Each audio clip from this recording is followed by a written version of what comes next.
गंगा सवेरा में आज सबसे बड़ी कवरेज आपको दिखाएंगे। सबसे बड़ी खबर पर हमारी नजर होगी क्योंकि आज 27 सीटों पर एमएलसी के चुनाव हैं। नमस्कार, वेरी गुड मॉर्निंग, सुप्रभात। आप सभी का बहुत स्वागत है। मैं हूं आपके साथ दीपा। फिलहाल एमएलसी चुनाव की हर हलचल आप देखेंगे सिर्फ एबीपी गंगा पर। आपको समझाएंगे सारे समीकरण, मतदान की हर तस्वीर आपको सिर्फ यहीं पर मिलेगी।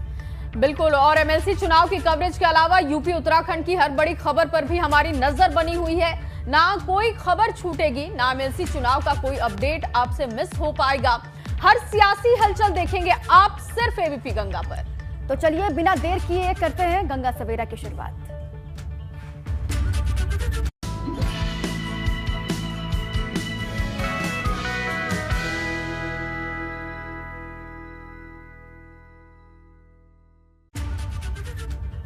तो यूपी में आज एमएलसी की 27 सीटों के लिए वोटिंग होनी है। सुबह 8 बजे से शाम 4 बजे तक वोट डाले जाएंगे। 27 सीटों पर 95 उम्मीदवारों की किस्मत का आज फैसला होने वाला है और 739 मतदान केंद्र बनाए गए हैं जहां पर 1,20,000 से ज्यादा वोटर मतदान करेंगे। सीएम योगी आदित्यनाथ, अखिलेश यादव समेत कई दिग्गज मतदान करेंगे और प्रत्येक निर्वाचन क्षेत्र में एक एक प्रेक्षक की तैनाती की गई है। इसके अलावा 293 zonal magistrate, 451 sector magistrate, 597 static magistrate तैनात किए गए हैं। वहीं चुनाव के लिए 3,699 मतदान कर्मियों की ड्यूटी भी लगाई गई है। दरअसल 36 में से 9 सीटों पर भाजपा निर्विरोध निर्वाचित हो चुकी है, जीत चुकी है, जिसकी वजह से अब बाकी बची हुई 27 सीटों पर आज वोटिंग होनी है। इन 27 एमएलसी सीटों पर 95 उम्मीदवार मैदान में दाल ठोक रहे हैं, जिनकी किस्मत का फैसला ईवीएम में कैद होने वाला है। 58 जिलों की जिनकी किस्मत का फैसला आज होने वाला है। 58 जिलों की 739 बूथों केंद्रों पर 1,20,657 मतदाता वोट करेंगे और बसपा साथ में कांग्रेस के मैदान में ना होने से सपा और बीजेपी के बीच में ही सीधी टक्कर है, मुकाबला है। जबकि कुछ सीटों पर निर्दलीय के उतरने से मुकाबला त्रिकोणीय बनता हुआ नजर आ रहा है। और आपको बता दें कि विधान परिषद चुनाव में ग्राम प्रधान, ग्राम पंचायत सदस्य, खंड विकास परिषदों के अध्यक्ष एवं सदस्य, जिला पंचायत अध्यक्ष और नगरीय निकायों के पार्षद मतदाता होते हैं। इसके अलावा विधायक और सांसद भी इस चुनाव में वोट डालते हैं।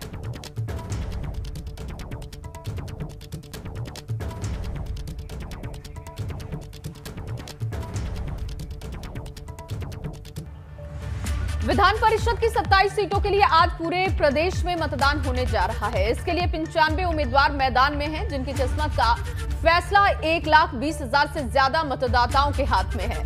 विधान परिषद का ये चुनाव भाजपा और सपा दोनों के लिए बड़े इम्तिहान जैसा है। बिल्कुल, और भाजपा के सामने सत्ताधारी दल के रूप में विधान परिषद चुनाव में बड़ी जीत की परंपरा को कायम रखने की चुनौती है, तो सपा के लिए विधानसभा चुनाव की हार के बाद खुद को साबित करने का एक बड़ा मौका है। और इतना ही नहीं, अखिलेश यादव को यह साबित करना होगा कि भाजपा को मात देने की रणनीति में वो हमेशा नहीं चूकने वाले हैं और इसीलिए इस चुनाव पर सबकी निगाहें टिकी हुई हैं। और एबीपी गंगा पर आप दिन भर लगातार देखेंगे विधान परिषद चुनाव के मतदान की मेगा कवरेज।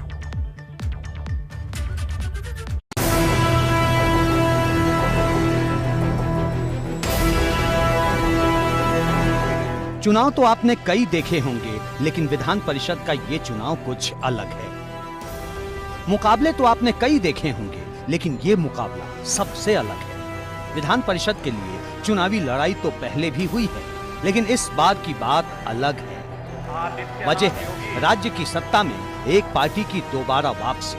वजह है विधानसभा में दोबारा प्रचंड बहुमत हासिल कर विरोधियों के लिए भाजपा की ललकार। मतदान के लिए सीएम योगी गोरखपुर में हैं। वे विधायक होने के नाते इस चुनाव में वोट करेंगे। गोरखपुर महाराजगंज विधान परिषद सीट पर भाजपा और सपा के बीच कड़ा मुकाबला है। गोरखपुर के नगर निगम बूथ पर मुख्यमंत्री योगी मतदान करेंगे। सीएम योगी पहली बार गोरखपुर सदर सीट से विधायक बने हैं। गोरखपुर महाराजगंज सीट से भाजपा के सीपी चंद और सपा के रजनीश यादव के बीच सीधा मुकाबला है। गोरखपुर में 21 और महाराजगंज के 12 बूथों पर यानी कुल 33 मतदान केंद्रों पर वोटिंग होगी। यहां सांसद रवि किशन समेत कुल 5,454 मतदाता वोट डालेंगे। इस सीट के हर बूथ पर 200 मतदाता होंगे। वोटिंग बैलेट पेपर से होगी। बैलेट बॉक्स को मतदान के बाद कचहरी क्लब भवन के स्ट्रांग रूम में रखा जाएगा। 12 अप्रैल को सुबह 8 बजे से कचहरी क्लब भवन के हॉल में काउंटिंग होगी। तमाम जगहों पर मतदान के लिए चाक चौबंद इंतजाम है। हमने हर जगह दौरा करके बात करके पंचायत प्रतिनिधियों से ये जानकारी हासिल की है कि भारतीय जनता पार्टी के सभी प्रत्याशी चुनाव जीत रहे हैं। अखिलेश यादव कह रहे समाजवादी पार्टी ज्यादा सीटें जीतेगी। आप जानते हैं कि उनकी हालत क्या है। विधान परिषद में भी ऐतिहासिक जीत होगी और मैं यह समझता हूं कि समाजवादी पार्टी का सुपड़ा जैसे विधानसभा में साफ हुआ, लोकसभा में साफ हुआ, वैसे विधान परिषद में भी साफ हो जाएगा। समाजवादी पार्टी आरोप लगा रही है कि आप लोग सत्ता का दुरुपयोग कर रहे हैं, वोटरों को प्रभावित कर रहे हैं। श्री अखिलेश यादव जी के मुंह से यह बात शोभा नहीं देती है। हम तो लोगों का वोट ले करके जीत रहे हैं, वो तो लोगों गुंडाई के बल पर अपनी जब सरकार थी उन्होंने जीतने का काम किया। सीएम योगी के गढ़ गोरखपुर से लेकर सपा अध्यक्ष अखिलेश यादव के गढ़ इटावा तक में मतदान की सरगर्मी आसमान पर है। सपा के संरक्षक मुलायम सिंह यादव विधान परिषद चुनाव में वोटिंग के लिए दिल्ली से सैफई पहुंच गए। मैनपुरी के सांसद होने के नाते मुलायम सिंह यादव भी इस चुनाव के वोटर हैं। वे सैफई ब्लॉक में वोटिंग करेंगे। इटावा फर्रुखाबाद सीट के लिए यहां सपा और भाजपा के बीच सीधी टक्कर है। अखिलेश यादव भी इस बार पहली बार विधायक बने। वे मथुरा एटा मैनपुरी विधान परिषद सीट के वोटर हैं। मथुरा एटा मैनपुरी के तहत 2 सीटें आती हैं और दोनों विधान परिषद सीटों पर भाजपा के उम्मीदवार निर्विरोध जीत चुके हैं। कि भारतीय जनता पार्टी लोकतंत्र की सीरियल किलर है। लोकतंत्र में वोट कैसे लूटा जाता है उसकी एक्सपर्ट पार्टी बन गई है। मथुरा एटा मैनपुरी विधान परिषद की 2 अलग अलग सीटों से भाजपा के ओम प्रकाश सिंह और आशीष यादव निर्विरोध निर्वाचित हो चुके हैं। जाहिर है इससे भाजपा के हौसले बुलंद हैं, लेकिन समाजवादी पार्टी बाकी 27 सीटों पर उससे 2-2 हाथ कर रही है। अब ये मतदाता तय करेंगे कि विजय तिलक किसके उम्मीदवार के माथे पर लगाया जाए। एबीपी गंगा के लिए ब्यूरो रिपोर्ट।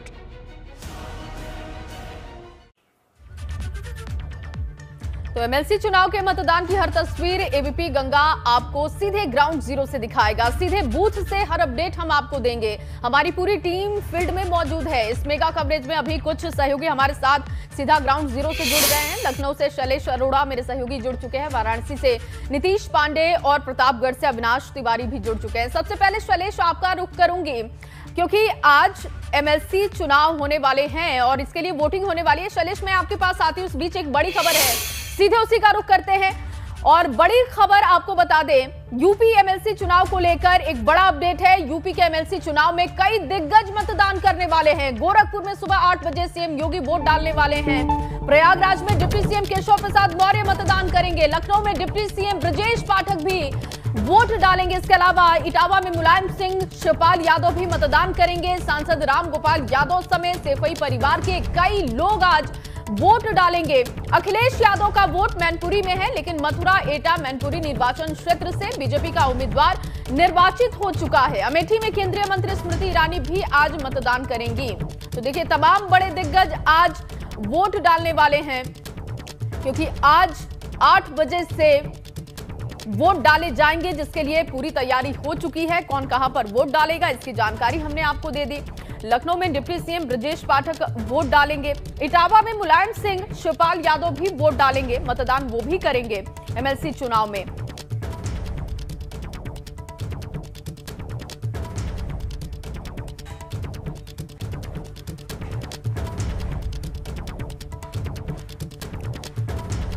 तो 27 सीटों पर एमएलसी के चुनाव होने वाले हैं। हर अपडेट आपको देंगे। ग्राउंड से भी हमारे तमाम सहयोगी बने हुए हैं, उनका भी रुख करेंगे। लेकिन एमएलसी चुनाव को लेकर कुछ जरूरी जानकारी आपको दे देते हैं। सीधे रुख करेंगे मेरी सहयोगी दीपा का, जो आपको ग्राफिक्स के जरिए एक एक महत्वपूर्ण जानकारी एमएलसी चुनाव को लेकर देंगे। जी दीपा।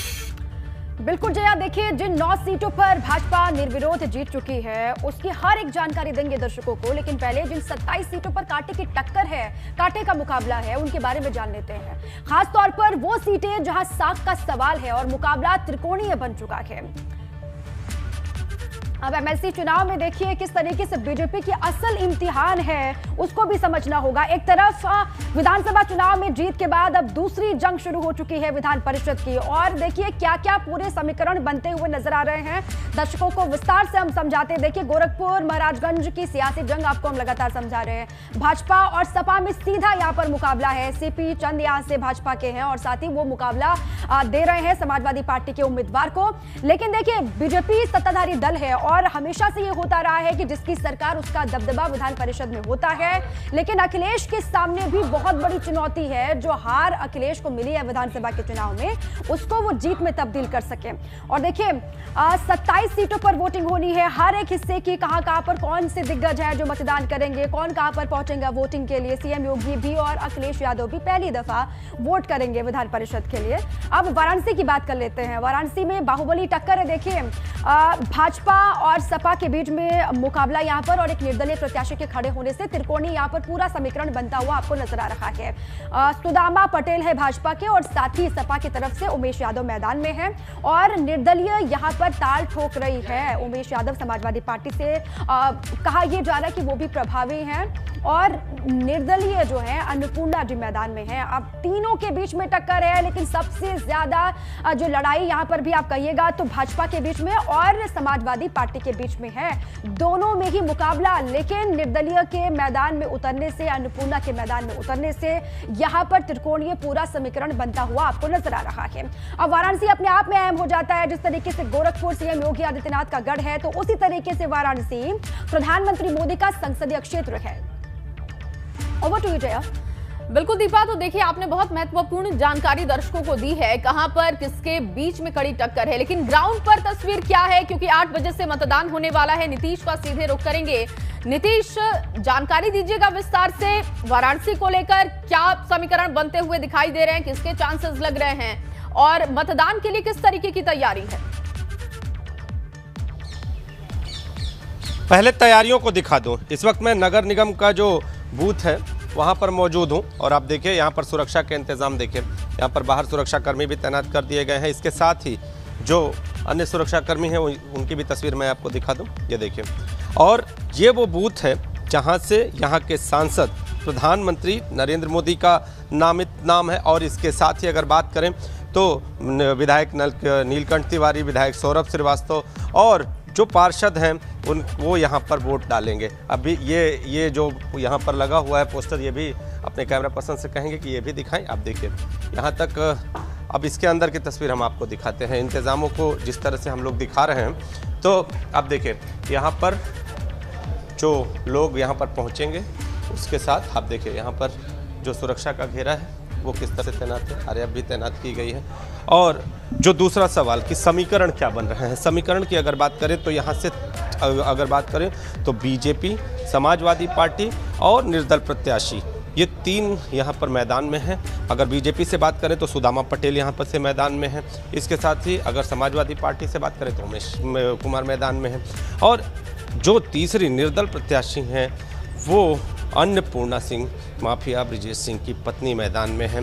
एक लंबा समय, बल्कि 2 दशकों से ज़्यादा का समय कहा जा रहा है कि यहाँ पर जो सीट है एमएलसी की, उस पर इस परिवार का पूरा कब्जा है। और क्या सुदामा पटेल इस कब्जे को तोड़ पाएंगे, ये बड़ा सवाल है। और आपको बताऊं 4949 मतदाता हैं। 3 जिले वाराणसी, भदोही और चंदौली, इन 3 जिलों की जो मतदान प्रक्रिया है उसके लिए 26 बूथ बनाए गए हैं। अलग अलग जिलों के अलग अलग बूथ हैं, और इन बूथों पर पूरी व्यवस्था की गई है। दिव्यांग वोटरों को लाने की भी व्यवस्था की गई है, खास तौर पर कि अगर कोई दिव्यांग वोटर यहाँ पर वोट करने आए तो वो कैसे आए, और कि अगर उसके लिए अलग एक व्यवस्था है कि उसको ले आना है, उसके लिए व्हील चेयर की व्यवस्था है। और जो मतदान केंद्र है वहाँ पर पानी की भी व्यवस्था की गई है। आपको ये दिखा दें कि अगर कोई गर्मी का मौसम है और किसी को प्यास लगे तो उसके लिए व्यवस्था की गई है। नीतीश, आपने तैयारियां दिखा दें। लौटूंगी मैं आपके पास क्योंकि ग्राउंड की तस्वीरें आज बहुत अहम रहने वाली है। लेकिन इस बीच एक बड़ी खबर है, सीधे उसी का रुख करेंगे। सीएम कार्यालय का ट्विटर अकाउंट हैक, ये बड़ी जानकारी मिल रही है। देर रात हैक हुआ सीएम योगी का ट्विटर अकाउंट। बड़ी खबर, बड़ा अपडेट आपको दे रहे हैं। सीएम कार्यालय का ट्विटर अकाउंट हैक हो गया और देर रात हैक हुआ सीएम योगी का ट्विटर अकाउंट। ये बड़ी जानकारी है। देर रात हैक हुआ है सीएम योगी का ट्विटर अकाउंट, ये बड़ी जानकारी मिल रही है। और सीएम कार्यालय का ट्विटर अकाउंट हैक हुआ है देर रात, ये ट्विटर अकाउंट हैक हुआ है देर रात, सीएम कार्यालय का ट्विटर अकाउंट हैक हुआ। इस पर ज्यादा जानकारी ले लेते हैं। शैलेश भी लगातार हमारे साथ लखनऊ से बने हुए हैं। शैलेश, देखिए ये बड़ी खबर है, एक बार फिर से ट्विटर अकाउंट को हैक किया गया है, सीएम कार्यालय के ट्विटर अकाउंट को हैक किया गया है। क्या कुछ जानकारी, कोई अपडेट इस पर है अब तक? देखिए, आपको बताएं कि कल देर रात मुख्यमंत्री कार्यालय का ये ट्विटर अकाउंट हैक किया गया था। मुख्यमंत्री कार्यालय के अगर ट्विटर अकाउंट की बात करें तो करीब 4 मिलियन फॉलोअर हैं उसके, यानी 40 लाख लोग उस ट्विटर अकाउंट से जुड़े हुए हैं। और ये अकाउंट हैक कर लिया। जो हैकर्स थे उन्होंने इस पर जो मुख्यमंत्री की तस्वीर थी या बाकी जो तस्वीर लगी हुई थी वो सारी तस्वीरें बदल दी। कुछ ट्वीट भी किए गए हैकर की तरफ से, जिस हालांकि देर रात तुरंत जो टीम है वो जुट गई इसमें, IT से जुड़ी हुई, और उसने इस ट्विटर अकाउंट को हैक करके चुंगल से मुक्त करा लिया। लेकिन इसके बाद रात में ही कवायद शुरू हुई उन ट्वीट्स को डिलीट करने की जो हैकर की तरफ से किए गए थे। लेकिन आपको बता दें कि उन ट्वीट्स को हैक करने में काफी मशक्कत करनी पड़ी। और फिलहाल अभी के अगर स्टेटस की बात करते हैं तो जो ट्विटर अकाउंट है मुख्यमंत्री कार्यालय का, वहां पर कोई भी ट्वीट नहीं दिख रहा है, सारे ट्वीट्स हटे हुए हैं। और इस समय की ये स्थिति है, लगातार टीम लगी हुई है कि जो पुराने ट्वीट हैं जो असल में मुख्यमंत्री कार्यालय की तरफ से किए गए थे उनको वापस लाया जा सके। हालांकि जो फिलहाल, क्योंकि इस समय कोई भी ट्वीट नहीं है, लेकिन कुछ ऐसे लोग जिन्होंने इस ट्विटर अकाउंट को हैक होने के बाद देखा था, उनकी अगर माने तो ट्वीट्स जरूर किए गए। जो हैकर था उसने भी कुछ ट्वीट किए इस अकाउंट से, हालांकि कोई ऐसा विवादित या आपत्तिजनक ट्वीट नहीं किया था। तो पूरी अब ये भी जांच चल रही है आखिर किसने इस पूरे ट्विटर अकाउंट को हैक किया। अगर पिछले कुछ दिनों के देखिए घटनाक्रम को देखें तो गोरखपुर मंदिर में जिस तरह से हमला होता है, मुर्तजा का नाम सामने आता है, आतंकी मामला सामने आता है, इसके बाद में बाराबंकी की कल की घटना ले ले, जिंदा बम मिलने का मामला सामने आता है। तो लगातार ये जो घटनाएं हैं, तो ऐसे में ट्विटर अकाउंट आखिर किसने हैक किया, किस मकसद से हैक किया, ये सारी चीजें अब देखी जा रही हैं। IT की जो पूरी टीम है, मुख्यमंत्री कार्यालय की जो टीम है वो पूरा देख रही है। इसके अलावा जो अगर बात करें तो गृह विभाग की भी जानकारी में पूरा मामला है और एजेंसियां भी इस चीज को देख रही हैं कि आखिर ये ट्विटर अकाउंट को हैक करने वाला व्यक्ति कौन था, कहां से था और उसका मकसद क्या था। तो बहरहाल ट्वीट्स जो हैं उनको रिकवर करने की कवायद अभी चल रही है। लेकिन फिलहाल के लिए जितने भी ट्वीट थे CMO ऑफिस के ट्विटर अकाउंट पर, CM ऑफिस के ट्विटर अकाउंट पर, वो अनअवेलेबल है, यानी उन्हें आप नहीं देख सकते हैं। इस बीच में देखिए तमाम तरह के जो स्क्रीनशॉट्स थे जिस समय ये ट्विटर अकाउंट हैक हुआ वो सामने आ रहे हैं। और उसमें अगर हम बात करें तो एक नहीं बल्कि 2-3 तरह के जो फोटोज हैं, स्क्रीनशॉट्स हैं, वो वायरल हो रहे हैं। यानी ऐसा लगता है, क्योंकि देर रात का मामला ऐसा लगता है कि जो भी और देर रात का मामला है, इसलिए अब धीरे धीरे इस पर किसने आखिर हैक किया और क्या मकसद रहा है, इन तमाम चीजों की अब जानकारी जुटाई जाएगी। शैलेश, आपका फिलहाल के लिए शुक्रिया, लेकिन आप बने रहिए, आगे भी आपसे अपडेट लेंगे। तमाम सहयोगी भी बने हुए हैं। लगातार ये मेगा कवरेज आप देख रहे हैं, दिन से शुरुआत हो चुकी है, सुबह से इसकी शुरुआत हो चुकी है, दिन भर ये चलेगा और शाम के 4 बजे तक, जब तक वोटिंग की प्रक्रिया संपन्न नहीं हो जाएगी तब तक लगातार मेगा कवरेज आपको दिखाते रहेंगे। और चलिए इस बीच आपको बड़ी खबर दे दे, सीएम कार्यालय का ट्विटर अकाउंट हैक हुआ है, देर रात हैक हुआ ट्विटर अकाउंट और हैकर से मुक्त कराकर प्रोफाइल फोटो व अन्य जानकारी दुरुस्त की गई है। हैकर के किए गए ट्वीट रात तक नहीं हो सके थे डिलीट, देर रात का ये मामला बताया जा रहा है। देखिए, हैकर से मुक्त कराकर अब तो प्रोफाइल फोटो बदल दी गई है, अन्य जानकारी भी दुरुस्त हो चुकी है। हैकर के किए गए ट्वीट रात तक नहीं हो सके थे डिलीट, क्योंकि देर रात का ये मामला बताया जा रहा है जब सीएम कार्यालय का ट्विटर अकाउंट हैकर्स ने हैक कर लिया। अब इसकी जानकारी जुटाई जा रही है कि कौन इसके पीछे है, क्या मकसद रहा है। हैकर से मुक्त कराकर फिलहाल प्रोफाइल फोटो बदल दी गई है, अन्य जानकारी भी दुरुस्त कर ली गई है। सीएम कार्यालय के ट्विटर अकाउंट पर हैकर ने देर रात ट्विटर अकाउंट को हैक किया था।